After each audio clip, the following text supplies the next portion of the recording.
Sherlock Holmes and the Duke's Son. Chapter 3. Holmes and Watson go north.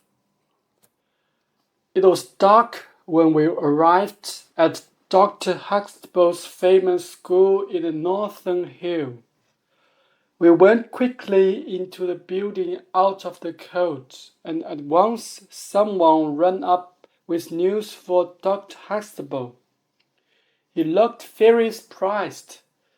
"The Duke is here," he told us.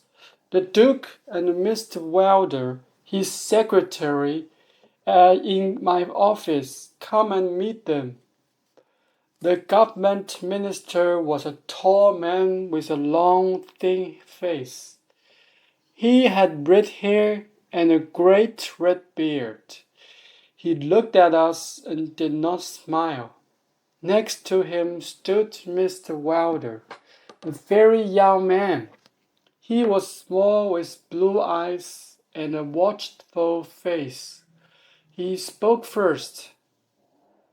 "The Duke is surprised, Dr. Huxtable, to see Mr. Sherlock Holmes here. He doesn't want people to know about this." "But we need help," said Dr. Huxtable. "And well," said the Duke, "Mr. Holmes is here now, and perhaps he can help us." He looked at Holmes. "I'd like you to come and stay at Holderness Hall, Mr. Holmes."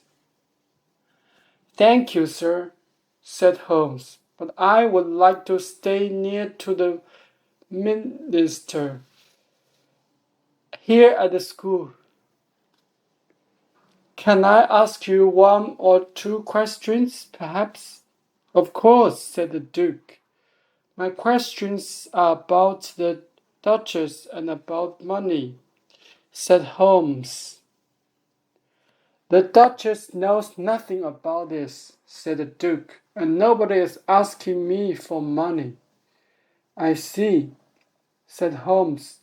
"You write a letter to your son before he disappeared. When did you post it?" "Post it?" said Mr. Wilder angrily. "The Duke does not post the letters. I put the letter into the post bag with all the other letters that day." A minute or two later, the Duke and Mr. Wilder left. Holmes then began at once to work on the case. We looked carefully all through the boys' bedroom and the German teacher's room. We looked at the ivy on the wall, and we saw the footprints under the German teacher's window, but we learnt nothing new. Holmes then left the house and only came back after 11 o'clock. He had with him a large map. He brought it into my room and put it on the bed. "This case is beginning to get interesting, Watson," he said. "Look at this map. Here is the school, you see, and here is the road. So, did the boy and the teacher go around the road which they left?" "No, Watson, they did not." "How do you know that, Holmes?" I asked. "Because there was a policeman here. Look. He was there from midnight to 6 in the morning, and he saw nobody on the road. I spoke to him this evening, and here, at the other hand, you see, is the White House Inn. A woman there was ill, and the family watched the road all night, waiting for the doctor. The doctor didn't come until the morning, and the family saw nobody on the road. So the boy and the teacher did not go by road." "But Holmes, what about the bicycle?" I asked. "Yes, Watson, we must remember the bicycle, of course. But first, let's look to the south and the north. To the south, we have a big river. No bicycles there, then. And to the north, we have the trees. called Wrecked and then a great mall, the Lower Gill Mall, and here is Holt Hall, 16 kilometers from the school by road, but only 9 kilometers across the mall.